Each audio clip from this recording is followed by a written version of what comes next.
ദൈവങ്ങളാൽ നീ പൂജിക്കപ്പെടണമെങ്കിൽ നിന്റെ കർമ്മങ്ങൾ പൂജനീയമായിരിക്കണം. ഇനി ജന്മത്തിൽ പടി ഞാൻ ചവിട്ടില്ല അയ്യപ്പ, നിന്റെ പണി തീർന്നു എന്ന് പറ.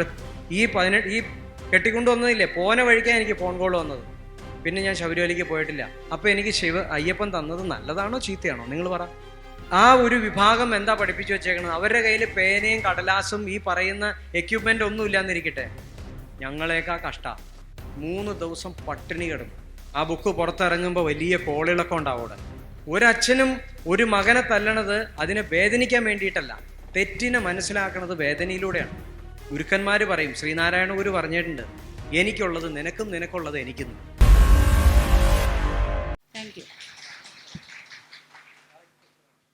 സീമാജി പറഞ്ഞ വളരെ കറക്റ്റ് ആയിട്ടുള്ള ഉത്തരവാണ്. ഇപ്പൊ ഇതിനകത്ത് സീമാജി ഒരു ലാർജ് ഓഡിയൻസ് നിൽക്കുന്നത് ഈ കർമ്മ സിദ്ധാന്തവും കാര്യകാരണവും അറിയാതെയാണ്. അതായത് ഞാൻ ചെയ്ത കർമ്മങ്ങൾ എന്നെ മരണത്തിന് ശേഷം ഇന്ന തലങ്ങളിലേക്ക് കൊണ്ടുപോകുമെന്ന് പറയുന്ന തിരിച്ചറിവ് ഒരാൾക്ക് അറിവുള്ള സമയങ്ങളിൽ വരുന്നതാണ്. അല്ലെങ്കിൽ അദ്ദേഹം ഒരു ഗുരു ഉപദേശത്തോടു കൂടി ജപസാധനയിലോ അല്ലെങ്കിൽ മോക്ഷത്തിന് വേണ്ടി അദ്ദേഹം കുറെ, ഇപ്പം തസ്മയെ കുറിച്ച് പറഞ്ഞ പോലെ പല ഗുരുക്കന്മാരെ അലഞ്ഞ് ലാസ്റ്റ് അദ്ദേഹം ഈ ഡോക്ടർ ബ്രെയിൻ വിൽസന്റെ തിയറി പറയുന്നത് പോലെയും ഈ ലോസ് ഓഫ് സ്പിരിറ്റുകളിൽ പറയുന്നത് പോലെയും ഓരോ തലങ്ങളിലേക്ക് നമ്മുടെ ശരീരം സൂക്ഷ്മമായി വിഘടിച്ച് പോകുന്നു. ഞാൻ ഇന്ന് നല്ല കർമ്മങ്ങൾ ചെയ്താൽ മാത്രമേ എനിക്ക് അടുത്ത ജന്മത്തിൽ എത്താൻ പറ്റും എന്ന് അറിവുള്ളവന്റെ സിദ്ധാന്തം. പക്ഷെ അറിയാത്ത ആൾക്കാരല്ലേ കൂടുതലുള്ളത്. അപ്പോ ശപിക്കുകയും വഴക്ക് പറയുകയും അല്ലാതെ അവർ പിന്നെ എന്താ ചെയ്യേണ്ടത്? 10 പ്രാവശ്യം അമ്പലത്തിൽ പോവുകയും 10 പ്രാവശ്യവും ആഗ്രഹങ്ങൾക്ക് വേണ്ടി ഗുരുജി പറഞ്ഞതുപോലെ ചീട്ടെടുക്കുന്നു. ആ പറയുന്ന ലിസ്റ്റിൽ ഒരാൾ ആയിരുന്നു ഞാനും. 11ാമത്തെ പ്രാവശ്യം നമ്മൾ എന്താ ചെയ്യുക? ദൈവത്തിനെ ശപിക്കും. ഞാൻ ഡെയിലി വരുന്നുണ്ട്, എനിക്കൊന്നും കിട്ടുന്നില്ല, ഞാൻ വരുന്നില്ല. ഇതാണോ വേണ്ടത്? ഇങ്ങനത്തെ ആൾക്കാരുടെ ഒരു എണ്ണമല്ലേ കൂടുതലുള്ളത്. അപ്പൊ അവർക്ക് കൊടുക്കാനുള്ള എന്താണ് ഒരു ഉപദേശം ഉള്ളത്? അവർക്ക് ചിലപ്പോൾ ഉപദേശം കൊടുത്താലും മനസ്സിലാവില്ല മാഷേ, എന്നാലും പറയാന്നേ ഉള്ളൂ. എന്താ വെച്ചാല് അങ്ങനെ അവർക്ക് ദൈവ ഉപദേശം കൊടുത്തു. എടാ മണ്ടാ, നീ 10 പ്രാവശ്യം വന്നിട്ടും കിട്ടിയില്ല, നീ പോയി വേറെ വഴി നോക്ക്. അതല്ല ഉപദേശം. അതെ, ദൈവം പറയുന്നുണ്ട് അവിടെ മാഷേ. ദൈവത്തിനോട് എൻ്റെ കുഞ്ഞിന് നല്ലത് വരട്ടെ, അല്ലെങ്കിൽ എൻ്റെ കല്യാണം വേഗം നടത്തി തരൂ, എൻ്റെ ഭർത്താവിന് സുഖമാക്കി തരൂ, എൻ്റെ കുടുംബം നന്നാവട്ടെ, എനിക്ക് വീട് വേണം, വണ്ടി വേണം എന്ന് പറയുമ്പോൾ ദൈവം പറയുന്നുണ്ട്, കൊടുത്തു വെക്കണം മാഷേ, കൊടുത്തു വെക്കണം മോനെ എന്ന് പറയുന്നുണ്ട്. നീ ചെയ്താൽ, അതായത് നീ ചെയ്യേണ്ടത് ചെയ്താൽ കിട്ടേണ്ടത് കിട്ടും, ഞാനല്ല തരേണ്ടത്. വേണ്ടേ? അതാണ് പറയുന്നത്. അത് പെട്ടെന്നൊന്നും പറ്റില്ല. അപ്പൊ അങ്ങനെ ഒരു വിഭാഗങ്ങളെ ആത്മസ്ഥിതിക്കനുസരിച്ച് എത്രയോ ജന്മങ്ങൾ എടുത്തതിന് ശേഷമാണ് വിശേഷമായിട്ടുള്ള ശുദ്ധിയിലേക്ക് വരൂ. അതെ, അതിനു വേണ്ടിയാണ് നേരത്തെ തസ്മൈ ഗുരുജി പറഞ്ഞത്, നിങ്ങൾ ശവക്കറി കഴിക്കരുത് എന്ന് പറയുന്ന സമയത്ത് പുള്ളി ഒരു പ്രിൻസിപ്പിൾ അവിടെ ഫോളോ ചെയ്യുന്നുണ്ട്. അതായത് ഇന്ന് മുതൽ കഴിക്കണ്ട എന്നുള്ളതല്ല പറയുന്നത്, നിങ്ങൾ പതുക്കെ ഉപേക്ഷിക്കൂ. പല രീതിയിൽ അദ്ദേഹത്തിനെ പറഞ്ഞ് മനസ്സിലാക്കി ഡേ ബൈ ഡേ മാറ്റിയെടുക്കാൻ ശ്രമിക്കുന്നു. അപ്പോ ഇതൊരു ക്യാപ്സ്യൂൾ ആയിട്ട് പറയുന്നതിന് പകരം ഇങ്ങനെയുള്ള ലാർജ് ഓഡിയൻസിലേക്ക് വേണ്ടി എന്താണ് നമുക്ക് കൊടുക്കാൻ കഴിയുക? എന്നിട്ട് അടുത്ത ക്വസ്റ്റ്യൻ ഗുരുജിയിലേക്കാണ്. അതല്ല, അപ്പൊ സാർ ഉദ്ദേശിച്ചത് എന്താണ് ഈ ശവക്കറി കഴിക്കരുത് എന്നുള്ളത്? ഗുരുജി പറഞ്ഞതിനെ അല്ല, ശവക്കറി കഴിക്കരുതെന്ന് ഗുരുജി അണ്ടർലൈൻ ചെയ്ത് പറയുന്നുണ്ട് അല്ലേ? നമ്മൾ തസ്മൈ ഗുരുജി ആദ്യം ഓർമ്മിക്കും എന്താ ചെയ്യുന്നത്? ഞാൻ മെഡിറ്റേഷൻ സമയത്ത് എന്റെ ഓടിക്കുന്നു, ക്ലിയർ ആവുന്നുണ്ടോ? മെഡിറ്റേഷൻ സമയത്ത് ഞാൻ എൻ്റെ ഗുരുവിനെ സ്മരിക്കുന്നതിനോടൊപ്പം ഞാൻ ചെയ്യുന്ന എൻ്റെ ജപ സാധനകൾ മുന്നോട്ട് പോകുന്നതിനോടൊപ്പം ഇദ്ദേഹത്തിന് ഞാൻ എന്താണോ ആദ്യമായിട്ട് കണ്ടുമുട്ടിയത് അദ്ദേഹത്തിൻ്റെ ഒരു ഇമേജ് ഞാൻ വിഷ്വൽ ചെയ്യാൻ ശ്രമിക്കാറുണ്ട്. അപ്പോൾ പെട്ടെന്ന് നമ്മുടെ മനസ്സിൽ ഓടി വരുന്നത് എന്താണ്? ഇദ്ദേഹം പറയുന്ന ഒരു അണ്ടർലൈൻ ചെയ്ത വേർഡാണ്. ഗുരുജി പറയുന്നു ശവക്കറി കഴിക്കരുതേ. പക്ഷേ ഞാൻ കഴിക്കുമെന്ന് പറഞ്ഞുകൊണ്ട് നിൽക്കുന്നവരോട് പുള്ളി ഉപയോഗിക്കുന്ന പ്രിൻസിപ്പിൾ ഡിഫറെൻ്റ് ആണ്. പല രീതിയിൽ സ്ലോവിലി പറഞ്ഞ് മനസ്സിലാക്കി അദ്ദേഹത്തിനെ അതിൽ നിന്ന് കട്ട് ചെയ്യാൻ ശ്രമിക്കുന്നു. ആണോ ഗുരുജി? അപ്പോ അല്ലെ, കട്ട് ചെയ്തിരിക്കും, ഉറപ്പായിട്ട് കട്ട് ചെയ്യും. ഇദ്ദേഹത്തിന്റെ പ്രമാണം ഞാൻ ഒരിടത്ത് അപ്ലൈ ചെയ്തു. പക്ഷെ ഞാനും കഴിക്കുന്ന വ്യക്തി ആയിരുന്നു, ഞാനത് അപ്ലൈ ചെയ്തു, അത് സക്സസ് ആയി. അപ്പോ സീമാജി ഇപ്പൊ നേരത്തെ പറഞ്ഞ സംഭവത്തിന് ഏറ്റവും കൂടുതൽ ആൾക്കാര് നിരന്തരം അമ്പലത്തിൽ പോവുകയും നിരന്തരം ഇവിടെ ഇരിക്കുന്ന മെജോറിറ്റി ഓഡിയൻസ് നോക്കിയാൽ അങ്ങനെ ആയിരിക്കാം, പല വഴിപാടുകളും അർച്ചനകളും ചെയ്തിട്ട് ലാസ്റ്റ് ശപിച്ചിട്ടായിരിക്കും പോകുന്നത്. അവർക്ക് ഒരു തിരിച്ചറിവ് വരുന്നതിന് വേണ്ടി എന്താണ് ഷോർട്ടായിട്ട് കൊടുക്കാൻ ഒരു ഗൈഡൻസ് ഉള്ളത്? അവർ ചെയ്യുന്നത് ഇപ്പോൾ ക്ഷേത്രത്തിൽ പോകുമ്പോൾ അവർക്കൊരു വിശ്വാസമാണ്, ഒരാശ്വാസം, ഭഗവാനോട് പറഞ്ഞാൽ അത് നടക്കുമെന്ന്.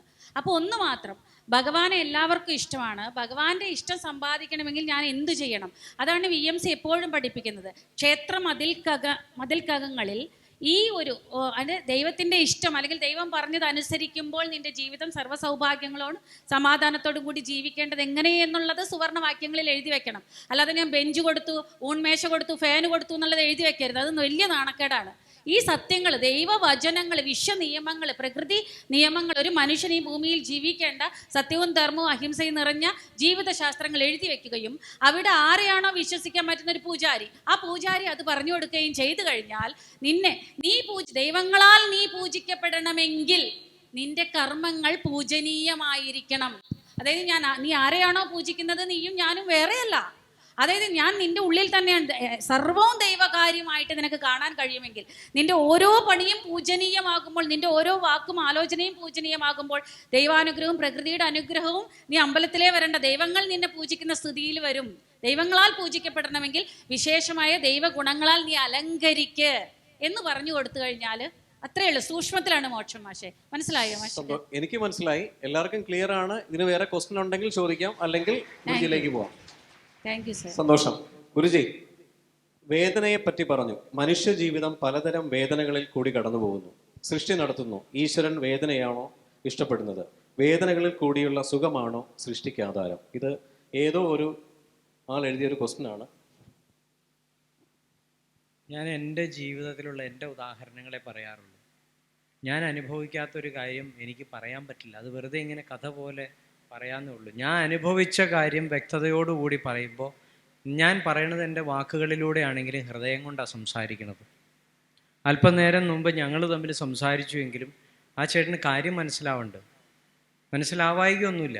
പക്ഷെ ചില അവസ്ഥ കൊണ്ട് നമുക്ക് മനസ്സിലാവാത്തതുപോലെ പ്രകടമാവുന്നു എന്ന് മാത്രമേ ഉള്ളൂ. ഈ മീനെ കൊല്ലാൻ വേണ്ടി പിടിക്കുമ്പോൾ അതിനറിയാം അത് മരിക്കുന്നു, പക്ഷെ അത് പെടയ്ക്കും കിടന്നു. എങ്ങനെയെങ്കിലും കയ്യിൽ നിന്ന് വഴുതി പോകാൻ പറ്റിയാൽ രക്ഷപ്പെടാലോ എന്ന് കരുതി. ചോദ്യം ഒന്നുകൂടി ഒന്ന് പറഞ്ഞ്. പെട്ടെന്ന് എൻ്റെ മനുഷ്യ ജീവിതം പലതരം വേദനകളിൽ കൂടി കടന്നു പോകും. അപ്പൊ ഈ വേദനകൾ നമുക്ക് തരണത് ആ വേദനയിൽ നിന്ന് പഠിക്കാൻ വേണ്ടിയിട്ടാണ്. ഇപ്പൊ ചണ്ടാള ബാബ പറഞ്ഞു, ഞാൻ പല സ്ഥലത്തും പോയി ക്ഷേത്രങ്ങളിൽ. എന്തിനാ ഇവിടെ പറയണേന്നറിയാമോ? ഇതാണ് ലോകത്തിന് വേണ്ടത്. ലൈവായിട്ട് ഞങ്ങൾ ഈ ഇവിടെ ഇരിക്കണു, ഞങ്ങളുടെ തന്നെ ഉദാഹരണങ്ങളാണ് പറയണത്. ഇദ്ദേഹത്തിന് എന്തെങ്കിലും ഇങ്ങനെ ചിന്തിക്കാൻ പറ്റിയ ഭാഗ്യവാനാണ്. എന്നെ ഒരു ക്ഷേത്രത്തിലും ഞാൻ കൊടുത്തിട്ട് എന്നെ അംഗീകരിച്ചില്ല. ഞാൻ ഭാഗ്യവാനാണ്. കാരണം ഞാൻ അവിടെ പോയി പൂജ ചെയ്യേണ്ടവനല്ല. ഞാൻ അതിനേക്കാൾ ഉയർന്ന തലത്തിലിരിക്കുന്നവനാണ്. ഇന്ന് എന്നെ ശബരിമലയിൽ പൂജയ്ക്ക് വിളിച്ചാലും ഞാൻ പോവില്ല. ഞാൻ ആത്മാർത്ഥമായിട്ട്, അഹങ്കാരമല്ല, സത്യമായിട്ട് പറയാം. എനിക്ക് ഇന്ന് എല്ലാ ദൈവങ്ങളും ഇരിക്കുന്ന സന്നിധിയിൽ എനിക്കല്ല, എൻ്റെ കൂടെ വരുന്ന എല്ലാവരും എനിക്ക് കൊണ്ടാൻ പറ്റും. പിന്നെ ഞാൻ എന്തിനാ പ്രത്യേകിച്ചൊരു ശബരിമലയിലേക്ക് പോണത്? ഞാൻ ശബരിമലയിൽ 7 പ്രാവശ്യം പോയിട്ടുണ്ട്. ഓരോ പ്രാവശ്യവും ഞാൻ പോയിട്ട് താഴെ ഇറങ്ങി വരുമ്പോൾ ഞാൻ ചെരുപ്പ് പോലും ഇടാണ്ടായിരുന്നു നടക്കുന്നത്. ബോംബെയിൽ ജീവിക്കുമ്പോൾ ഒന്ന് ആലോചിച്ച് നോക്കുക. ഞാൻ ഫിലിം ഇൻഡസ്ട്രിയിൽ ജീവിക്കുകയാണ്. കറുത്ത മുണ്ടും ഇതേപോലത്തെ ഡ്രസ്സൊക്കെ ഇട്ട് ചെരുപ്പിടാതെ അത്ര വ്രതശുദ്ധിയോടുകൂടി തറയിൽ കിടന്ന് അത്ര ഭംഗിയായിട്ട് ശബരിമലയ്ക്ക് പോയിട്ട് തിരിച്ചു വരുമ്പോൾ എൻ്റെ ബിസിനസ്സിന് നല്ലൊരു അടി കിട്ടും. അവസാനം ഞാൻ 7ാമത്തെ പ്രാവശ്യം തിരിച്ചു വരുമ്പോൾ ഞാൻ തീരുമാനിച്ചു, ഇനി ഇവൻ്റെ മുന്നിൽ ഞാൻ പോവില്ല. ഇനി ജന്മത്തിൽ പടി ഞാൻ ചവിട്ടില്ല. അയ്യപ്പ നിന്റെ പണി തീർന്നു എന്നും ഈ കെട്ടിക്കൊണ്ടുവന്നതില്ലേ, പോന വഴിക്കാൻ എനിക്ക് ഫോൺ കോൾ വന്നത്. പിന്നെ ഞാൻ ശബരിമലയ്ക്ക് പോയിട്ടില്ല. അപ്പോൾ എനിക്ക് അയ്യപ്പൻ തന്നത് നല്ലതാണോ ചീത്തയാണോ നിങ്ങൾ പറ? എന്നെ വഴി മാറ്റിവിടുക ചെയ്തത്. നീ എല്ലാ വർഷവും ഇങ്ങോട്ട് വരണ്ട. നിന്റെ ഉള്ളിൽ ഞാനുണ്ട്. എന്നെ ഇങ്ങനെ ഓരോ വഴിയിലൂടെ പോയി ഇവിടെ തിരുപ്പതി പോയിട്ടുണ്ട്, അനേക പ്രാവശ്യം പോയിട്ടുണ്ട്. അവിടെ നടക്കുന്ന വൃത്തികേട് മുഴുവൻ ഞാൻ കണ്ടിട്ടുണ്ട്. ഇവിടെ എല്ലാ സ്ഥലങ്ങളിലും എന്നെ പഠിപ്പിക്കുക. ഞാൻ ഇവിടെ വന്നത് നിങ്ങളെ ആരെയും പഠിപ്പിക്കാനല്ല. ഞാൻ ഓരോരുത്തരിൽ നിന്നും ഞാൻ പഠിച്ചുകൊണ്ടിരിക്കുക. ഞാനാണ് പഠിക്കുന്നത്. ഓരോ ദിവസവും ഞാൻ പഠിച്ച് എന്നിലാണ് ആ മാറ്റങ്ങൾ വരുത്തുന്നത്. എന്തിനു വേണ്ടിയിട്ടാണ്? എനിക്ക് മോക്ഷം വേണം. നിങ്ങൾക്ക് മോക്ഷം കിട്ടുക എന്നുള്ളത് ഞാൻ എൻ്റെ ആത്മസുഖത്തിന് ഈ പറഞ്ഞുകൊണ്ടിരിക്കുമ്പോൾ നിങ്ങളിൽ ആർക്കെങ്കിലുമൊക്കെ ട്രാൻസ്ഫോർമേഷൻ സംഭവിക്കുന്നുണ്ടെങ്കിൽ എനിക്ക് അവിടെ ഒറ്റയ്ക്ക് പോയിരിക്കണ്ട, നിങ്ങളൊക്കെ കമ്പനിക്ക് ഉണ്ടാവും. ഇതല്ലെങ്കിൽ ഞാൻ അവിടെ ചെല്ലുമ്പോൾ ആരും ഉണ്ടാവില്ല, അവാർഡ് ഫിലിം പോലെ ഒറ്റയ്ക്ക് ഇരിക്കേണ്ടി വരും. അപ്പോൾ അവിടെ ഒരു കമ്പനിക്ക് വേണ്ടിയിട്ട് ഞാൻ ഇവിടെ വന്ന് ഇങ്ങനെ പറഞ്ഞുകൊണ്ടിരിക്കുക. വേറെ ഒരു ലക്ഷ്യമില്ല. അല്ലാണ്ട് നമ്മളെ വേദനിപ്പിക്കണം ദൈവത്തിന് ഇഷ്ടമുണ്ടായിട്ടല്ല. നമ്മുടെ അസുഖങ്ങൾ ഉണ്ടാവുന്നത് നമ്മുടെ ജീവിതശൈലി കൊണ്ടാണ്, നമ്മുടെ കർമ്മഫലത്തിൻ്റെ ഭാഗമാണ്. അപ്പോൾ ഓരോ അസുഖവും വരുമ്പോൾ, ഇപ്പം നമുക്ക് ഷുഗർ വരും, നമ്മൾ എന്ത് ചെയ്യും? എക്സസൈസ് ചെയ്ത് അതിനെ ബാലൻസ് ചെയ്ത് കൊണ്ടു നടന്നാൽ അടുത്ത അസുഖത്തിലേക്ക് പോവില്ല. അതിന് പകരം നമ്മൾ മരുന്ന് കഴിച്ചുകൊണ്ടിരുന്നാൽ അത് കൊളസ്ട്രോൾ ആവും, പിന്നെ അത് BP ആവും. പിന്നെ അത് തൈറോയിഡ് ആവും. അങ്ങനെ അനേക അസുഖങ്ങളായിട്ട് വരും. ഇതൊക്കെ നമുക്ക് തന്നെ എന്തിനാ? അത് നിന്റെ ജീവിതശൈലി ശരിയല്ലാഞ്ഞിട്ടാണ് നിനക്ക് ഒരു അസുഖം വന്നത്. അതിൽ നിന്ന് പഠിച്ച് നിന്റെ ജീവിതശൈലി മാറ്റ്, ഇപ്പം നിനക്ക് അടുത്ത അസുഖം വരില്ല. ഇതാണ് നമ്മൾ പഠിക്കേണ്ടത്. പക്ഷേ സയൻസ് എന്ന് പറയുന്ന ആ ഒരു വിഭാഗം എന്താ പഠിപ്പിച്ചു വെച്ചേക്കുന്നത്? അവരുടെ കയ്യിൽ പേനയും കടലാസും ഈ പറയുന്ന എക്യുപ്മെൻ്റ് ഒന്നും ഇല്ലാന്നിരിക്കട്ടെ, ഞങ്ങളെക്കാ കഷ്ടമാണ്. കാരണം അവർക്കൊരു സാധനം എഴുതി കൊടുക്കാനും പറ്റില്ല, ഒരു അസുഖം കണ്ടുപിടിക്കാനും പറ്റില്ല, ആരും ചികിത്സിക്കാനും പറ്റൂല. ശരിയാണോ? പക്ഷെ അവർക്ക് അനേക സാധനങ്ങളുടെ സഹായത്തോടെ ചെയ്യുന്ന കാര്യമാണ്. ഇതൊന്നുമില്ലാതെ വെറുതെ പോയി സൂര്യൻ്റെ മുന്നിലിരിക്കും, വെറുതെ പോയി ചന്ദ്രൻ്റെ മുന്നിലിരിക്കുന്ന പറയുമ്പോൾ ആസ്ട്രൽ ട്രീറ്റ്മെൻ്റ് ആയിട്ട് സംഭവിക്കുന്നത്. അപ്പം ഇതാണോ വലുത്, അതാണോ വലുത്? നമുക്കൊരു പേന പോലും വേണ്ട, ഒരാളുടെ ചീട്ടെടുപ്പിക്കണില്ല, അയാളുടെ ഒരു ഡീറ്റെയിലും അറിയണ്ട. നമ്മളൊക്കെ പ്രപഞ്ചത്തിൻ്റെ മക്കളാണ്. ഒരച്ഛനും ഒരു മകനെ തല്ലണത് അതിനെ വേദനിക്കാൻ വേണ്ടിയിട്ടല്ല, തെറ്റിനെ മനസ്സിലാക്കണത് വേദനയിലൂടെയാണ്. ശിക്ഷിക്കാൻ വേണ്ടിയിട്ട് പിടിച്ച് അടിക്കും. ആ അച്ഛൻ അതിൽ കൂടുതൽ വേദനിക്കുന്നുണ്ടാവും ആ കൊച്ചിനെ തല്ലുമ്പോൾ. എന്തിനാണ് തല്ലണേന്നറിയോ? ഇന്ന് അവനെ ചെറിയ വടിക്ക് തല്ലിയില്ലെങ്കിൽ നാളെ അവനെ റോട്ടിലിട്ട് പട്ടിയെ തല്ലുന്ന പോലെ അവൻ്റെ അച്ഛൻ കാണേണ്ടി വരും. അപ്പം ഈ വേദന സംഭവിക്കാതിരിക്കാൻ വേണ്ടി ദൈവം നമ്മളെ ചെറിയ ചെറിയ ചെറിയ ചെറിയ ശിക്ഷ തന്ന് നമ്മളെ നേർവഴിക്ക് നടത്താൻ വേണ്ടി ശ്രമിക്കുക. ഇപ്പം ഈ ഇരിക്കുന്ന ഇത്രയും ജനങ്ങൾ, ഇതിൻ്റെ എത്രയോ ഇരട്ടി ജനങ്ങൾ പുറത്ത് നിൽപ്പുണ്ട്. അവർക്കിത് കേൾക്കാൻ സൗഭാഗ്യമില്ല. നിങ്ങൾ എങ്ങനെയൊക്കെയോ കറങ്ങി തിരിഞ്ഞ് ഇവിടെ വന്നു. ഇനി ഈ കേട്ടതിനെ മനസ്സിലാക്കി നിങ്ങൾ മുന്നോട്ട് പോയാൽ എനിക്കല്ല ഗുണം കിട്ടുന്നത്. എനിക്ക് വേണ്ടത് ഞാൻ സമ്പാദിച്ചു കഴിഞ്ഞു. എനിക്ക് ഇവിടെ വന്നതിന്, നിങ്ങൾ ഈ വന്നതുകൊണ്ട് എനിക്ക് ഒരു ഗുണം ഉണ്ടാവില്ല. ഞാൻ ബാംഗ്ലൂരിൽ നിന്ന് ഇവിടെ വരുന്നതിന് എനിക്ക് 25,000 രൂപ മുടക്കുന്നുണ്ട്. റോഹിത്ത് ഇവിടെ നിൽക്കുന്നുണ്ട്, എനിക്ക് 5 പൈസ റോഹിത്ത് തന്നില്ല. ഇത് വീഡിയോയിലൂടെ ജനങ്ങളിലേക്ക് ചെല്ലുമ്പോഴും എനിക്ക് പ്രത്യേകിച്ച് ഗുണമൊന്നുമില്ല. ഞാൻ കൗണ്ട് ചെയ്ത് വെക്കണമൊന്നുമില്ല എത്ര പേര് വരണ്ട്. റോഹിത്തിൻ്റെ പ്രോഗ്രാമിന് പോയി 25,000 രൂപ. അപ്പോൾ എനിക്ക് ആൾക്കാർ, റോഹിത്ത് എനിക്ക് ഇത്തവണ 3 പേരാട്ടോ വന്നോളൂ, ബാക്കിയത്തെ പൈസ ഇങ്ങോട്ട് കാട്ടെ, ഞാൻ പറയൊന്നുമില്ല. ഇതൊരു ഗിവ് ആൻഡ് ടേക്ക് പോളിസി അല്ല. എനിക്ക് ബ്രഹ്മമാണ് കിട്ടിയത്. ഇതാണ് ബ്രഹ്മസത്യത്തിൻ്റെ ഒരു ശ്ലോകമുണ്ട്. ഗുരുക്കന്മാർ പറയും, ശ്രീനാരായണ ഗുരു പറഞ്ഞിട്ടുണ്ട്, എനിക്കുള്ളത് നിനക്കും നിനക്കുള്ളത് എനിക്കെന്ന്. എനിക്ക് എൻ്റെ ഗുരു തന്നത് ബ്രഹ്മവിദ്യയാണ്. ഇതിനേക്കാൾ ഭാഗ്യം എനിക്ക് വേറെ ഒന്നുമില്ല. അല്ലെങ്കിൽ ഞാൻ വല്ല കള്ളുഷാപ്പിലോ അല്ലെങ്കിൽ വല്ല പബ്ബിലോ വേറെ വല്ല സിനിമ ഷൂട്ടിങ്ങോ ഒക്കെ ആയിട്ട് നടക്കേണ്ട ആളായിരുന്നു. ഇന്ന് ആരും അറിയാനല്ല, ഞാൻ അനുഭവിക്കുന്നൊരു ആത്മസുഖമുണ്ട്. ഈ സുഖത്തിന് കാരണമായിട്ടുള്ള എൻ്റെ ഗുരുവിൻ്റെ മുന്നിൽ ഞാൻ എല്ലാം സറണ്ടർ ചെയ്തു. എൻ്റെ സമ്പാദിച്ച സ്വത്തും എൻ്റെ സകലതും സറണ്ടർ ചെയ്തിട്ട് ഞാൻ എൻ്റെ ഭാര്യയും മക്കളെയും വിളിച്ചുകൊണ്ട് ഞാൻ നേരെ ബാംഗ്ലൂരിൽ പോയി ഒരു വാടക കെട്ടിടത്തിൽ താമസിക്കുകയാണ്. ഈ സുഖം എനിക്ക് ബോംബെയിൽ എൻ്റെ ബിസിനസ് സാമ്രാജ്യത്തിൽ ജീവിക്കുമ്പോൾ എനിക്ക് ഉണ്ടായിട്ടില്ല. അപ്പോൾ എനിക്കും വേദനകൾ തന്നെയാണ് തന്നേക്കണത്. എൻ്റെ ഭാര്യയും ഞാനും തമ്മിൽ ഒരു പ്രാവശ്യം വഴക്കുണ്ടാക്കണ്ടെങ്കിൽ ആ വഴക്കിൻ്റെ കാരണം എന്താണെന്ന് അറിയണമെങ്കിൽ ഞാൻ സമാധാനമായിട്ട് ശാന്തമായിട്ടൊരു സ്ഥലത്തിരിക്കുക. അപ്പോൾ എനിക്ക് മനസ്സിലാവും വഴക്കിൽ നിന്ന് ഞാൻ എന്താ പഠിച്ചതെന്ന്. ഓരോ ദിവസവും ഓരോ നിമിഷവും എന്നെ പ്രപഞ്ചം പഠിപ്പിക്കേണ്ടത്, എനിക്കത് മനസ്സിലാവും. കഴിഞ്ഞ ദിവസം ഞാൻ ഇങ്ങോട്ട് യാത്ര ചെയ്യുമ്പോൾ എൻ്റെ ക്ലാസ്സിൽ ഒരാൾ അവസാന ചോദ്യം ചോദിച്ചാണ്. അയാൾക്ക് മെഡിറ്റേഷൻ ചെയ്തിട്ട് ഉറക്കം വരികയാണ്. അതാണ് അയാളുടെ പ്രശ്നം. പക്ഷേ ഞാൻ ദിവസവും 2 മണിക്കും 1:30ക്കും എണീക്കുന്ന ആളാണ്. എനിക്ക് ഉറക്കം ഇല്ലാത്ത ആളാണ്. പകലും ഉറക്കം വരില്ല, രാത്രി അങ്ങനെ ഉറക്കം വരില്ല. ഒരു 3-4 മണിക്കൂർ ഉറങ്ങിയാൽ മതി, ഞാൻ സംതൃപ്തനാണ്. എനിക്ക് അതിൽ കൂടുതൽ ഇഷ്ടം ധ്യാനിക്കാനും അല്ലെങ്കിൽ ഇത്തരം കാര്യങ്ങളെ പറ്റിയിട്ട് ഞാൻ എന്നെ തന്നെ റിസർച്ച് ചെയ്തുകൊണ്ടിരിക്കുക. ഞാൻ വീട്ടിൽ നിന്ന് പോരുന്ന സമയത്ത് എൻ്റെ ഭാര്യ എനിക്ക് ചായ കൊണ്ട് തന്നു. ഞാൻ പറഞ്ഞു വേണ്ടാന്ന് പറഞ്ഞ് ഞാൻ ഇറങ്ങി. 3 മണിക്കാണ്. അപ്പോൾ ചായ കുടിക്കാത്തതുകൊണ്ടാണ് ഉറക്കം വന്നതെന്ന് ആദ്യം ക്വസ്റ്റ്യൻ വന്നു. ഇതൊരു അഡിക്ഷൻ പോലെയാണ്. എല്ലാ ദിവസവും ചായ കുടിച്ച് എപ്പോൾ കുടിച്ചതും കട്ടൻ ചായ തന്നെയാണ്. അത് ഒരു നുള്ള് ഇതിങ്ങനൊരു വെള്ളത്തിൻ്റെ ടേസ്റ്റ് ഒന്ന് മാറിയിട്ട് കിട്ടാൻ വേണ്ടി അതിനകത്തേക്ക് ഇതിൽ നുള്ള് ചായ ഇടും. ആ ചായ കുടിക്കാത്തതുകൊണ്ട് ഇത്ര ഉറക്കം വരും. ഇങ്ങനെ ചിന്തിച്ച് ക്ലാസ് എടുക്കുന്നതിൻ്റെ ഇടയിൽ മുഴുവൻ ഇങ്ങനെ കേൾപ്പിച്ചുകൊണ്ടാണ് ക്ലാസ് എടുത്തുകൊണ്ട് എനിക്ക് എന്നെ തന്നെ നാണക്കേട് തോന്നും. ഒരു ക്ലാസ്സിൽ ഇരുന്നിട്ടാണല്ലേ കേൾപ്പിക്കണത്. ക്ലാസ് അവസാനിക്കാൻ നേരത്തെ ഒരാൾ പറഞ്ഞു, ഗുരുജി എനിക്കൊരു ചോദ്യമുണ്ട്, പറഞ്ഞോളൂ. അപ്പോൾ വൈൻഡപ്പ് ചെയ്യേണ്ട സമയമായി. പുള്ളി പറയാണ്, എനിക്ക് പകൽ സമയത്ത് ഉറക്കം വരിക, എന്താ ചെയ്യേണ്ടത്? ടക്കെന്ന് എൻ്റെ ഉള്ളിൽ ഉത്തരം വന്നു. എന്നെ അത്രയും നേരം ഉറക്കം തൂങ്ങിച്ചതിൻ്റെ ഉത്തരം എനിക്ക് അവിടെ വന്നത്. എനിക്ക് ഷുഗർ ഉണ്ടോ എന്ന് ചോദിച്ചു. ഉണ്ട് എന്ന് പറഞ്ഞു. നിങ്ങളൊരു കാര്യം ചെയ്ത് വ്യായാമം ചെയ്യാൻ തുടങ്ങും, നിങ്ങളുടെ പ്രശ്നം മാറിക്കൊള്ളുന്നു. മാറുന്നുള്ളത് ഉറപ്പാണ്. അപ്പോൾ പ്രപഞ്ചം എന്നിലല്ല എന്നെ പഠിപ്പിച്ചു തന്നത്. അപ്പോൾ ഒരു ബ്രഹ്മജ്ഞാനിയായ ഒരാൾക്ക് അസുഖം വരില്ല, ബ്രഹ്മജ്ഞാനിക്ക് പനി വരില്ല, ഇയാൾക്ക് ദുഃഖം ഉണ്ടാവില്ല, ഇതൊന്നും വിചാരിക്കണ്ട. ഭൂമിയിൽ ജീവിച്ചിരിക്കുന്ന അത്രയും കാലം വേണ്ട, ശ്രീകൃഷ്ണന് പോയാൽ മതി. അവസാനം ഇവിടെ അമ്പ് കൊണ്ടിട്ടാണ് സമാധി ആയതില്ലേ. അപ്പം നമുക്കും അതേപോലെ വേദനിക്കാതെ ഒരു അമ്പ് തന്ന് നമ്മളെ ഇവിടുന്ന് കൊണ്ടുപോകും, ഏറ്റവും നല്ല രീതിയിൽ ജീവിച്ചാൽ. അല്ലെങ്കിൽ ഞാൻ വല്ല ജെറുസലേമിലൊക്കെ ജനിച്ചേർന്നെങ്കിൽ എന്നെ കുരിശിലിടും. ചെറിയ ഇതിലൊന്നും തീരില്ല. കാരണം ഭാരതം അത്ര ശ്രേഷ്ഠമായതുകൊണ്ട് അങ്ങനെ ആരെയും കൊല്ലില്ല. ഇദ്ദേഹം പറഞ്ഞില്ലേ ഇതേപോലെ കയ്യിൽ വെട്ടിന്ന്, അതിൽ നിന്ന് അദ്ദേഹം പഠിച്ചു, ഉയർത്തെഴുന്നേറ്റു ഇല്ലേ? അപ്പോൾ ആ വെട്ടിന് ഞാൻ അഭിമാനിക്കേണ്ട, അന്നത്തെ വെട്ടുകൊണ്ട് എനിക്ക് ഗുണം കിട്ടിയില്ലോ എന്ന്. അത് പ്രപഞ്ചം കൊടുത്ത ശിക്ഷയാണ്. ഇന്നത് നമുക്ക് പറയാം അടയാളമായിട്ട്, എന്നെ വെട്ടി, വേദനിച്ചിട്ടുണ്ടാവും, ആ വേദന പങ്കിടാൻ പറ്റില്ല. ഞാൻ ബോംബെയിൽ റെയിൽവേ ട്രാക്കിൽ പോയിരുന്നൊരു സമയമുണ്ട്. അപ്പം അന്ന് ഞാൻ മെഡിറ്റേഷൻ പഠിച്ചിട്ടില്ല, ആസ്ട്രൽ ട്രാവലിംഗ് കണ്ടിട്ടില്ല. ജീവിതം മതി, ഇനിയൊരു രക്ഷയില്ല. എൻ്റെ കയ്യിൽ സർട്ടിഫിക്കറ്റ് ഇല്ല, ഞാൻ അതുവരെ പഠിച്ചതും സമ്പാദിച്ചതുമായിട്ടുള്ള ഡ്രൈവിംഗ് ലൈസൻസ് ഉൾപ്പെടെ സകലതും എൻ്റെ കയ്യിൽ നിന്ന് പോയി. ഇനി ഞാൻ ജീവിതത്തിൽ എന്ത് ചെയ്യും? 3 ദിവസം പട്ടിണി കിടന്നു. നമുക്കൊക്കെ വീട്ടിൽ പോയി, അടുത്ത വീട്ടിൽ പോയി ചോദിക്കാം, ഇത് ഭാഷ അറിയാൻ പാടില്ല, ഇങ്ങനെ കേൾപ്പിക്കാനേ പറ്റുള്ളൂ. ആരോട് പോയി ചോദിക്കും? സ്വയം തുപ്പലിറക്കാൻ തുപ്പലം പോലും വായിലില്ല. അത്രമാത്രം ബുദ്ധിമുട്ടിയിട്ട് താമസിക്കുന്നിടത്തുനിന്ന് ഒരു 300 മീറ്റർ ദൂരെ കാണും റെയിൽവേ ട്രാക്കിൽ പോയി ഇതിങ്ങനെ ഇരുന്നപ്പോൾ ആസ്ട്രൽ പ്രൊജക്ഷൻ ആദ്യമായിട്ട് കണ്ടത് ഞാൻ അവിടെയാണ്. എൻ്റെ അമ്മ ഓടി വന്ന് ട്രെയിനിൻ്റെ മുന്നിൽ കണ്ടു. എണീറ്റ് മാറാനുള്ള സമയമില്ലാത്തതുകൊണ്ട് ഇരിക്കുന്നിടത്ത് അങ്ങ് ചരിഞ്ഞു വീണു. ട്രെയിൻ ഇങ്ങനെ ട്രെന്ന് പറഞ്ഞ് കടന്നുപോയി. അതിൽ പടക്കുന്ന പൊടിയുടെ ശക്തി പോലും ഉണ്ടല്ലോ, എനിക്ക് ഇപ്പോഴും ഓർമ്മയുണ്ട്. എന്നെ അതിലൊക്കെ പഠിപ്പിക്കുകയായിരുന്നു. അന്ന് ആത്മഹത്യ ചെയ്താൽ ഞാനിത് പഠിക്കുമോ?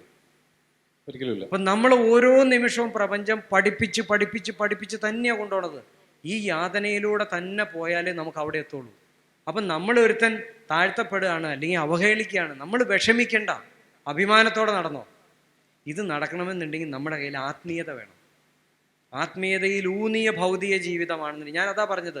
അഭ്യസിക്കാവുന്ന വിദ്യ ചെറുപ്പത്തിലെ പഠിപ്പിക്കണം. കുട്ടികളെ കള്ളു കുടിപ്പിക്കാനോ കഞ്ചാവ് വലിക്കാനോ MDMA അല്ല പഠിപ്പിക്കേണ്ടത്. ശ്രീകൃഷ്ണൻ്റെ കഥ കേട്ടുകൊണ്ടിരുന്ന സഹോദരിയുടെ ഉള്ളിൽ കിടന്ന അഭിമന്യു എവിടെ വരെ കേട്ടിരുന്നു? അതുവരെ പുള്ളിക്ക് സാധിച്ചു ഇല്ലേ? അപ്പം നമ്മുടെ സംസ്കാരം അത്ര ശ്രേഷ്ഠമായിട്ട് ഓരോന്ന് പഠിപ്പിക്കുന്നുണ്ട്. കവചകുണ്ടലം എന്ന് പറയുമ്പോൾ നമ്മൾ വിചാരിക്കണം ഈ കവചവും കുണ്ടലവും കൊടുത്ത് വിട്ടേക്കാന്ന്. പ്രൊട്ടക്ഷനാണ് പ്രപഞ്ചത്തിൻ്റെ. ഇതിനെല്ലാം നമുക്ക് ഏതെല്ലാം തരത്തിൽ മനസ്സിലാക്കാൻ പറ്റുമോ അത്രമാത്രം നമ്മൾ പൂച്ച കുഞ്ഞിനെ പോലെ ഇരുന്ന് കേട്ട് പഠിക്കാമെങ്കിൽ നമ്മളിലേക്ക് അറിവ് വരും. എനിക്ക് ശ്രീമാജി പറഞ്ഞേക്കുമ്പോൾ എനിക്ക് ഇഷ്ടം തോന്നാറുണ്ട്. ഞാൻ ശ്രദ്ധിച്ചു തുടങ്ങിയപ്പോഴാണെന്നറിയാമോ, അബാക്കിൽ വീഡിയോ വരുന്ന ആദ്യത്തെ വീഡിയോ കണ്ടു. ആ കണ്ടപ്പോൾ ഞാൻ ശ്രീമാജിയുടെ അത് സംസാരം ശ്രദ്ധിച്ച് ഞാൻ ഇന്ന് എത്രയോ കാലമായിട്ട് കേട്ടുകൊണ്ടിരിക്കുക. എനിക്ക് വേറൊരാളുടെ പ്രഭാഷണം കേൾക്കാൻ തോന്നാറില്ല, ആവശ്യമില്ല. കേട്ടപ്പോൾ നല്ല രസമുണ്ട്. എന്ത് ലളിതമായിട്ട് ആളുകൾക്ക് പറഞ്ഞു കൊടുക്കുന്നത്, മനോഹരമായിട്ടാണല്ലോ. ചണ്ടാള ബാബയുടെ ഒരു ഇൻ്റർവ്യൂ ഇതുവരെ കേട്ടിട്ടില്ല.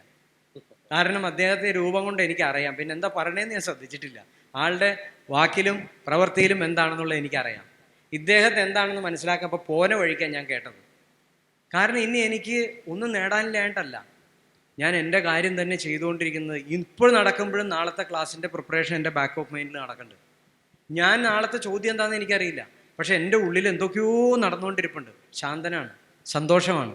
അപ്പം നമുക്ക് കിട്ടുന്ന ഒരു പണിഷ്മെൻറ്റും നമ്മളോട് ഭഗവാന് ഇഷ്ടക്കേട് കൊണ്ടാന്ന് വിചാരിക്കണ്ട.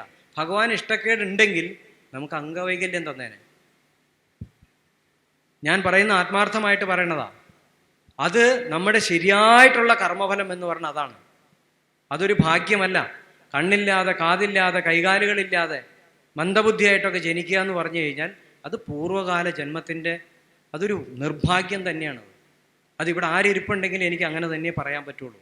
അത് ആരുടെ വീട്ടിലുണ്ടെങ്കിലും എനിക്ക് അത് തന്നെ പറയാൻ പറ്റുള്ളൂ. അങ്ങനെ വരാതിരിക്കണേന്നായിരുന്നു എൻ്റെ ധർമ്മപത്നിയുടെ ഉള്ളിൽ. എൻ്റെ കുട്ടി വളരുന്ന സമയത്ത് മുഴുവൻ ഞാൻ വ്രതശുദ്ധിയോടെ പ്രാർത്ഥിച്ചുകൊണ്ടിരുന്നു. ഇത് മാത്രമേ ഉണ്ടായിരുന്നുള്ളൂ, ഉണ്ടാകുന്ന കുട്ടിക്ക് അംഗവൈകല്യം ഉണ്ടാവില്ലേ എന്ന്. എല്ലാ ധർമ്മവും ശാസ്ത്രം അറിയാം എങ്ങനെയാണ് ഒരു കുട്ടിക്ക് ജന്മം നൽകേണ്ടതെന്നുള്ളത്. കർത്തവാവ്, ചതുർത്ഥി, തൃതീയ, ഗ്രഹണം, അസ്തമനം, ചില അഷ്ടപർവ്വകാലങ്ങൾ ഇതെല്ലാം മാറ്റി കഴിഞ്ഞിട്ടുള്ള സമയത്ത് നല്ല മുഹൂർത്തം നോക്കി ബ്രഹ്മമുഹൂർത്തത്തിൽ കുട്ടിക്ക് ജന്മം നൽകിയാൽ മാതാപിതാക്കൾ ഗൃഹസ്ഥത്തിൽ സന്യാസിയായിട്ട് ജീവിക്കണം. ഇത് അറിഞ്ഞു വച്ച ഞാൻ അപ്പോഴും പ്രാർത്ഥിക്കണം എന്താ, എൻ്റെ അതേ ദൈവങ്ങളോടും അതേ ഗുരുപരമ്പരയോടും ഞാൻ പ്രാർത്ഥിക്കുകയാണ് ഉണ്ടാവുന്ന കുട്ടിക്ക് അംഗവൈകല്യം ഉണ്ടാവില്ലെന്ന്. ഞാൻ വേറൊന്നും പ്രാർത്ഥിച്ചില്ലല്ലോ. ഇതൊരു നിസ്വാർത്ഥതയല്ലേ? ഇതിനകത്ത് സ്വാർത്ഥതയുണ്ടോ? ഇതേ നമുക്ക് ആവശ്യമുള്ളൂ. നമുക്ക് ആർക്കെങ്കിലും ശ്വാസം കിട്ടാൻ ബുദ്ധിമുട്ടുണ്ടോ? എനിക്കും നിങ്ങൾക്കും തന്നേക്കണ 24 മണിക്കൂറാണ്. ഇവിടെ പുലയനോ പറയനോ അല്ലെങ്കിൽ താഴ്ന്ന സമുദായം ഉയർന്ന സമുദായം എന്ന് പറഞ്ഞ് സൂര്യനോ ചന്ദ്രനോ നക്ഷത്രങ്ങളോ ഇവിടെ ഒരു വിവേചനവും നടത്തിയിട്ടില്ല. എല്ലാവർക്കും ഒരുപോലെ വിഹിതിച്ച് തന്നേക്കുക. അതിനെ നമുക്ക് യൂട്ടിലൈസ് ചെയ്യാൻ അറിയില്ലെങ്കിൽ അത് നമ്മുടെ കർമ്മഫലമാണ്. അത് നമ്മൾ മനസ്സിലാക്കുക. എത്ര വിഷമമുള്ളവനും എൻ്റെ അടുത്ത് പോരെ, നിങ്ങൾ ആഴ്ചയ്ക്കുള്ളിൽ നിങ്ങളുടെ ഈ ഉള്ളിൽ നിന്ന് ഈ വിവേചനം പോയി കിട്ടും. ഒരു മനുഷ്യന് പിന്നെ അങ്ങനെ തോന്നൂല, സമ്പത്തില്ലാത്തവന് തോന്നൂല. എത്രയോ ആളുകൾ ഇതിനകത്ത് ആത്മഹത്യ ചെയ്യാൻ വേണ്ടിയിട്ട് തയ്യാറായിട്ടിരിക്കുമ്പോൾ എന്നെ വിളിച്ചേട്ടനെന്നറിയോ, ഞാൻ പറയും 2 മണിക്കൂർ 2 ദിവസത്തേക്കൊന്ന് മാറ്റി വയ്ക്കാവോ? ശരി, നമുക്ക് നോക്കാം. കാരണം അതിന് പറ്റുമെങ്കിലേ പറ്റുള്ളൂ. ഇപ്പം ആത്മഹത്യ നിൽക്കണോ എനിക്കൊന്നും ചെയ്യാൻ പറ്റുമോ? പറ്റില്ല. ഒരു ദിവസം ക്ലാസ് കേട്ട് കഴിയുമ്പോൾ അവന് തോന്നും ജീവിക്കാം, ആശിക്കാനോ വകുപ്പുണ്ടെന്ന്. അവനൊരു 10 ദിവസം ക്ലാസ് കേട്ടാൽ അവൻ രക്ഷപ്പെടും. ഇതാ നിൽക്കണ ചേട്ടൻ്റെ കയ്യിലേക്കൊന്ന് ഫോൺ കൊടുത്ത്, ആ മൈക്കൊന്ന് കൊടുത്തേ, ആ മാസ്ക് വെച്ച ചേട്ടൻ അല്ല അതിൻ്റെ ബാക്കിൽ ആ ചേട്ടൻ ഒരു ബുക്ക് ഇപ്പോൾ എഴുതിക്കൊണ്ടിരിക്കുന്നുണ്ട്. നിങ്ങൾ കണ്ടോ? ആ ബുക്ക് പുറത്തിറങ്ങുമ്പോൾ വലിയ കോളിളക്കം ഉണ്ടാവും അവിടെ. കാരണം ഒരു ജന്മം മുഴുവൻ, ഇപ്പൊ ചേട്ടൻ്റെ വയസ്സ് എത്രയേട്ടാ? 68. ഒരു ജന്മം മുഴുവൻ, 1 വർഷം മുമ്പ് വരെ ആത്മീയതയ്ക്ക് വേണ്ടി ആ ചേട്ടനിട്ട് അരകല്ലിലിട്ട് ഇതിങ്ങനെ ഇട്ട് അരയ്ക്കാറുന്നു. വെണ്ണ പോലും ഇല്ലാണ്ടിട്ട് വറക്കാറുന്നു മണലിലിട്ട്. ആ ചേട്ടൻ എന്തെല്ലാം നഷ്ടപ്പെട്ടു എന്നറിയോ? ഇന്ന് ആ ചേട്ടനോട് സന്തോഷമുണ്ടോ എന്ന് നിങ്ങൾ ചോദിച്ചോ? അതെല്ലാം തുറന്നെഴുതുമോ? ഞാൻ ഈ 1.5 വർഷങ്ങൾക്ക് മുമ്പ് വരെ എല്ലാം ഉണ്ടാക്കിയവനാണ് ഞാൻ. എല്ലാം നഷ്ടപ്പെട്ടു. വിശ്വസിച്ച് 38 വർഷം എല്ലാം ഉണ്ടാക്കി എന്നുള്ളതല്ല, ഭയങ്കര പൈസക്കാരനായിരുന്നു. 38 വർഷം ഞാൻ വിശ്വസിച്ച് നിന്ന പ്രസ്ഥാനം അവസാനമാണ് എനിക്ക് മനസ്സിലാകുന്നത് ഒന്നുമല്ല എന്ന്. ഗുരുജിയുടെ ഒരു പ്രഭാഷണം ഞാൻ ഫേസ്ബുക്കിൽ കൂടെ കണ്ടു. ആ ഒരു പ്രഭാഷണമാണ് എൻ്റെ ജീവിതത്തെ മാറ്റിമറിച്ചത്. അതിൽ കൂടെയാണ് ഞാൻ ഇന്ന് ഈ നിൽക്കുന്നത്. ഇല്ലെങ്കിൽ എനിക്ക് ശരീര ആരോഗ്യവും പോയി, മാനസിക പ്രശ്നങ്ങളും പോയി, എല്ലാം പോയി. എല്ലാം തകർന്ന് തരിപ്പണമായി നിന്ന് ഗുരുജിയുടെ ആ ഫേസ്ബുക്കിലുള്ള ആ ഒറ്റ പ്രഭാഷണമാണ് ഞാൻ ഇന്നിവിടെ നിൽക്കാൻ സന്തോഷത്തോടു കൂടി, തൃപ്തിയോടുകൂടി, സംതൃപ്തിയോടെ നിൽക്കാനുള്ള കാരണം തസ്മൈ ഗുരുജി മാത്രമാണ്. ഇല്ലെങ്കിൽ ഞാനിവിടെ നിൽക്കില്ല. ചേട്ടനിരുന്നോ? മതി, ഇനി ഇമോഷൻ ആവണ്ട. എന്താ കാര്യം എന്ന് പറഞ്ഞുതരാം. ഈ ചേട്ടന് ഇത്രയും ബുദ്ധിമുട്ടി ജീവിച്ചു പോകുന്ന കൂട്ടത്തിലാണ് കഴിഞ്ഞ പ്രാവശ്യം നമ്മുടെ കൂട്ടത്തിൽ ക്യാമറ ചെയ്ത് ഒരുത്തം പോയിട്ട് ഈ ചേട്ടൻ്റെ തലയിൽ മുടിയൊക്കെ ഇതിങ്ങനെ പൊക്കി വെച്ച് ഒരു വികൃതമായ വേഷം ഇടിച്ച് അവൻ അവിടെയും പൈസ ഉണ്ടാക്കാൻ നോക്കി. അയാളല്ല. ആയിക്കോട്ടെ, കുഴപ്പമില്ല, ഞാൻ പറയുന്നത്. അപ്പോൾ ഒരു മനുഷ്യൻ എത്ര വേദന അനുഭവിച്ചു എന്നുള്ളത് ഇന്ന് ആ മനുഷ്യൻ സന്തോഷമായിട്ടായിരിക്കണമെന്ന് അദ്ദേഹം തന്നെ പറഞ്ഞില്ലേ. അദ്ദേഹത്തിന് എന്തെല്ലാം നഷ്ടപ്പെട്ടു എന്നും പറഞ്ഞു. അവസാനം കിട്ടിയ പദം എവിടെയാ? ആ ചേട്ടൻ ഗുരുവിനെ കണ്ടിട്ടുണ്ടോ? ദൈവത്തെ കണ്ടിട്ടുണ്ടോ? യേശുക്രിസ്തുവിനെ കണ്ടിട്ടുണ്ടോ എന്ന് ചോദിച്ചു നോക്ക്. ജാതി മത വ്യത്യാസം അറിയാതെ സകല ദൈവങ്ങളെ ആ ചേട്ടൻ കണ്ടിട്ടുണ്ട്. 30 കോടി ദൈവങ്ങളെയും കണ്ടിട്ടുണ്ട്. പക്ഷേ അദ്ദേഹത്തിൻ്റെ അടുത്ത് പൂർവ്വ ഗുരുവിൻ്റെ ഒരു ശിഷ്യൻ വന്നിട്ട് ചോദിച്ചു, എടാ എന്നാലും മോശമായിപ്പോയി, ഈ ഗുരുവിനെ നീ കണ്ടില്ലല്ലോ എന്ന് പറഞ്ഞു. ആ ഗുരുവിനെ കണ്ടില്ല, പിന്നെ ഞാൻ എന്ത് ചെയ്യും? കണ്ടതിനല്ലേ കണ്ടു എന്ന് പറയാൻ പറ്റുള്ളൂ. ചോദിച്ചു നോക്ക്. ഇത് നിങ്ങൾ റെക്കോർഡ് ചെയ്തെടുക്കണം. കാരണം ഇതാണ് സത്യം. അപ്പം നമ്മളെ പ്രപഞ്ചം പരീക്ഷിക്കുന്നത് വെറുതെ അല്ല. എത്ര വേദന തരുന്നുണ്ടോ അത് നമുക്ക് മനസ്സിലാക്കാൻ ആ സമയത്തെ പറ്റുള്ളൂ. പരമോന്നത തലം നമ്മൾ എത്തിക്കഴിയുമ്പോൾ നമുക്ക് മനസ്സിലാവും, എടാ ഇതെല്ലാം നല്ലതിന് വേണ്ടിയായിരുന്നല്ലോ. അല്ലെങ്കിൽ ബോംബെയിൽ കിടക്കുന്ന എന്നെ ഈ വളരെ കുഗ്രാമത്തിൽ ജനിച്ച ഒരു പാവപ്പെട്ട വീട്ടിലെ പെൺകുട്ടിയെ പോയി എന്നെ കല്യാണം കഴിപ്പിക്കില്ല. ബോംബെയിൽ ജീവിക്കുന്ന, എനിക്ക് ഫിലിം ഇൻഡസ്ട്രിയിൽ ജീവിക്കുന്ന ആ വ്യക്തിയെ ഞാൻ അന്ന് ആ തലത്തിൽ നിന്ന് ഞാൻ കല്യാണം കഴിച്ചിരുന്നു, ഇന്ന് ഞാൻ വല്ല പബ്ബിലിരുന്നേനെ, അല്ലെങ്കിൽ എൻ്റെ ഡിവോഴ്സ് കഴിഞ്ഞു പോയേനെ. അപ്പോൾ എനിക്ക് പാകപ്പെട്ടത് ആരാന്ന് ദൈവം കണ്ടുപിടിച്ച് എനിക്ക് യോജിക്കണമാണോ അല്ലയോ എന്ന് പ്രപഞ്ചം, എൻ്റെ മനസ്സുകൊണ്ട് യോജിക്കണമല്ല നോക്കിയത്, എനിക്ക് യോജിക്കണ ആളെ പ്രപഞ്ചം കണ്ടുപിടിച്ചു തന്നു. അയാളുടെ ജാതകം എൻ്റെ വീട്ടിൽ ചെന്ന് എങ്ങനെയാണെന്നറിയാമോ? ഇവരാരും കൊണ്ടുപോയതല്ല. ഏതോ ഒരു സമയത്ത് ഒരു ജോസിൻ്റെ കൈ കൊടുത്തു വിട്ട പേപ്പറാണ്. അയാൾ അതിലെ പോയിപ്പോൾ കൊണ്ടുപോയി ആ വീട്ടിൽ 2 പെൺകുട്ടികളുണ്ട്. 2 പെൺകുട്ടികളുടെയും ജാതകം എൻ്റെ വീട്ടിൽ ഏൽപ്പിച്ചിട്ട് പോയി. ഇതെന്നെ ആരെങ്കിലും പറ്റുമെങ്കിൽ എടുക്കാൻ വേണ്ടിയിട്ടാണ്. എന്നിട്ട് എൻ്റെ വീട്ടിൽ നിന്ന് കൊണ്ടുപോയി കൊടുത്തപ്പോൾ ചേട്ടത്തിയുടെയും അനീത്തിയുടെയും ചേട്ടത്തിയുടെയും തമ്മിൽ ജാതകം അങ്ങോട്ട് മാറി നോക്കാൻ കൊണ്ട് കൊടുത്തത്. അവരത് യോജിക്കില്ല എന്ന് പറഞ്ഞു. ഞാനത് കൊടുത്തപ്പോൾ നേരെ തിരിച്ചും കൊടുത്തു. ഞാൻ ബോംബെയിൽ നോക്കിച്ചു. ജോസ്യം പറഞ്ഞു, ഈ പെൺകുട്ടി എവിടെയെങ്കിലും ജീവിച്ചിരിപ്പുണ്ടെങ്കിൽ നിങ്ങൾ കെട്ടിക്കോ, നിങ്ങളുടെ ജീവിതം മാറി മറയും. കാരണം നിങ്ങളുടെ ജീവിതത്തിൽ എന്ത് യോഗ്യതയാണോ, എന്ത് യോഗമാണോ ഉള്ളത്, അതിൻ്റെ പരിപൂർണ തലത്തിലേക്ക് എത്തിക്കാൻ ഈ പെൺകുട്ടിയുടെ ജാതകത്തിനെ പറ്റുള്ളൂ എന്ന് പറഞ്ഞു. അപ്പം ഞാൻ ചോദിച്ചു, എന്താണെന്ന് ചോദിച്ചു. ഈ പെൺകുട്ടിയുടെ ജാതകത്തിൽ നിങ്ങളുടെ സ്ഥാനം ഗുരുസ്ഥാനമാണെന്ന് പറഞ്ഞു. അന്ന് കേട്ടാൽ നമുക്ക് മനസ്സിലാവില്ല. ഭർത്താവിൻ്റെ സ്ഥാനം ഗുരുസ്ഥാനം എന്ന് പറഞ്ഞാൽ ഞാൻ ഗുരു ആവണ്ടേ? അന്ന് എനിക്കറിയില്ല, ഇന്ന് എനിക്കറിയാം. അവൾക്കുണ്ടാവുന്ന കുട്ടികളിൽ ഈ പെൺകുട്ടിയുടെ ജാതകത്തിലുള്ള ഒരു ഭാഗ്യം എന്ന് പറഞ്ഞു കഴിഞ്ഞാൽ ഒരു അസാമാന്യമായിട്ടുള്ള ഭാഗ്യമാണ്. 2 കുട്ടികളുണ്ടാവും, ആ കുട്ടികളിലൂടെയുള്ള ഭാഗ്യം. ഭർത്താവ് ഉണ്ടാവും, ബ്രഹ്മജ്ഞാനിയായതും ഭർത്താവും. ഒരു ചെറിയ യോഗമാണത്. അപ്പൊ ഇത് കേട്ട വഴി ഞാൻ എൻ്റെ ലാഭം നോക്കിയോളൂ, അവരുടെ അല്ല നോക്കിയത്. ഞാൻ വിചാരിച്ചു ഞാൻ അംബാനി ആവൂലോന്ന്, വേറെ ഒന്നും ചിന്തിച്ചില്ല. കണ്ണും അടച്ച് കല്യാണം ഉറപ്പിച്ചു, പെൺകുട്ടിയെ കണ്ടുപോലുമില്ല. ഇന്ന് എൻ്റെ ജീവിതം ഇവിടെ എത്തിയില്ലേ. ഞാനും എൻ്റെ ധർമ്മപത്നിയെ നേരിട്ട് കാണുന്ന സമയത്ത് എൻ്റെ മുഖം വായിച്ചിട്ട് എൻ്റെ ഭാര്യ എന്നോട് ചോദിച്ചെന്താണെന്നറിയാമോ? രഞ്ജിതിന് ഇഷ്ടപ്പെട്ടില്ല എന്ന് എനിക്കറിയാം, ഇപ്പോൾ വേണമെങ്കിൽ നോ എന്ന് പറഞ്ഞിട്ട് പോക്കോ, എനിക്ക് വിഷമമില്ല. രഞ്ജിതിനെ പോലെ ഒരാൾ വന്ന് എന്നെ വിവാഹം ചെയ്യില്ല എന്ന് ഞങ്ങൾ നേരത്തെ തീരുമാനിച്ചതാണ്. ഞാൻ പറഞ്ഞു എൻ്റെ വാക്കിനാണ് വില. ഞാൻ പറഞ്ഞില്ലേ, ആളെ കാണാതെ ഞാൻ കല്യാണം കഴിക്കാമെന്നല്ലേ പറഞ്ഞേ, ഞാൻ കല്യാണം കഴിക്കുമെന്ന് തന്നെ പറഞ്ഞു. ഇന്ന് ഞങ്ങൾ സന്തോഷമായിട്ട് ഞാനും എൻ്റെ ഭാര്യയും മക്കളുമായിട്ട് ജീവിക്കുക. ചിലപ്പോൾ ബോംബെയിൽ നിന്നുള്ള ഏതെങ്കിലും കല്യാണമായിരുന്നെങ്കിൽ ഇന്ന് ചിലപ്പോൾ 1-2 ഡിവോഴ്സ് കഴിഞ്ഞ് വല്ല പബ്ബിലും ഇരുന്ന് കള്ളു കുടിച്ചിരിക്കേണ്ടി വന്നേ. അപ്പോൾ പ്രപഞ്ചം ഓരോന്നും ഡിസൈഡ് ചെയ്യുന്നതിനൊരു കാരണമുണ്ട്. ഓരോ നിമിഷവും നമ്മൾ അത്രമാത്രം വാച്ച് ചെയ്യുന്നുണ്ട്. അപ്പം നമ്മൾ ധർമ്മത്തിലാണെന്നുണ്ടെങ്കിൽ പ്രപഞ്ചം സംരക്ഷിക്കും. ഇത്തിരി കൂടിപ്പോയി നീളം, എങ്കിലും